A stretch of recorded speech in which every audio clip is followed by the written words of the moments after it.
अधिवेशन शुरू। चित्तौड़गढ़ अखिल भारत वर्षीय श्री गुर्जर गौड़ ब्राह्मण महासभा का 2 दिवसीय राष्ट्रीय अधिवेशन बुधवार से शुरू हो गया है।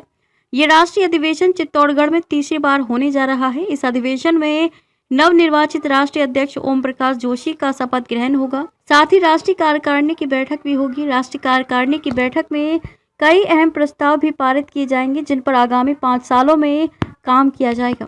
अधिवेशन में भाग लेने पहुंचे राष्ट्रीय अध्यक्ष ओम प्रकाश जोशी ने होटल ग्रांड पर आयोजित पत्रकार वार्ता को संबोधित करते हुए कहा कि समाज में सुधार हो और ब्राह्मण समाज के लोगों के आवश्यकताओं की पूर्ति हो, इसके लिए हम लगातार प्रयास कर रहे हैं।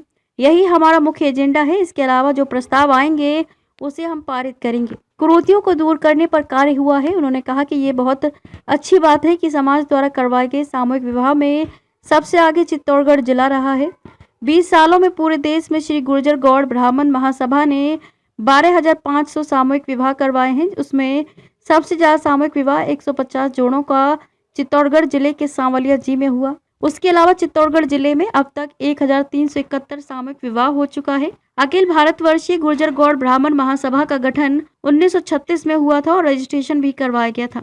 आज ये संस्था 88 सालों से लगातार कार्यरत है। उन्होंने बताया कि आगामी अधिवेशन में चुनाव प्रक्रिया के बदलाव करने का प्रस्ताव भी लिया जाएगा, जिस संस्था पर आर्थिक भार कम पड़ेगा और ये लंबा प्रोसेस भी नहीं होगा। आगामी समय में हम निःशुल्क सामूहिक विवाह परिचय सम्मेलन, महर्षि गौतम की लोकसभा में मूर्ति स्थापना करना, विधुर एवं विधवा विवाह जैसे प्रस्ताव भी लिए जाएंगे। इन्होंने कहा कि हरिद्वार में गौतम आश्रम की परिकल्पना भी 1997 में चित्तौड़गढ़ में ही रखी गई थी।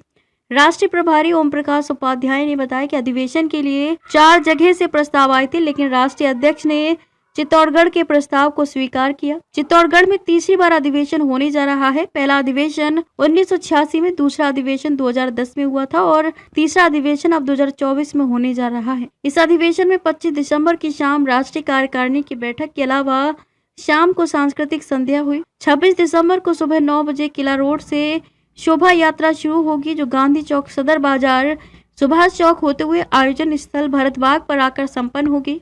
यहाँ पर महर्षि गौतम की पूजा अर्चना कर आगंतुक अतिथियों का स्वागत सत्कार भी किया जाएगा। इसके बाद अधिवेशन शुरू होगा। राष्ट्रीय प्रधानमंत्री जय किशन पंचारिया ने बताया कि समाज अब आरोग्य और शिक्षा की ओर भी काम करने जा रहा है।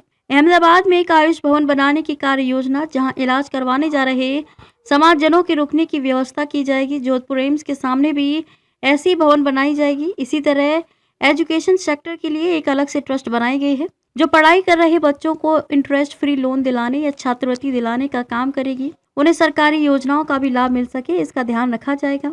दिल्ली में एक बड़ा इंस्टीट्यूट बनाया जाएगा, जहां पर सरकारी कंपटीशन फाइट करने वाले समाज के बच्चों को सुविधा दी जाएगी और पढ़ने का मौका दिया जाएगा। कोटा में भी जमीन ले रखी है, जहाँ पर भवन का निर्माण करवा कर कंपटीशन एग्जाम के लिए जा रहे समाज के बच्चों को सुविधा दी जाएगी। हरिद्वार ट्रस्ट के महामंत्री दिनेश झांझड़ा, राजेश त्रिवेदी, उद्यमी अरुण जोशी, अनिल जोशी, सुरेश उपाध्याय, जिला अध्यक्ष एडवोकेट प्रशांत शर्मा, शिवशंकर व्यास, जिला महामंत्री नरेश दत्त व्यास आदि मौजूद रहे।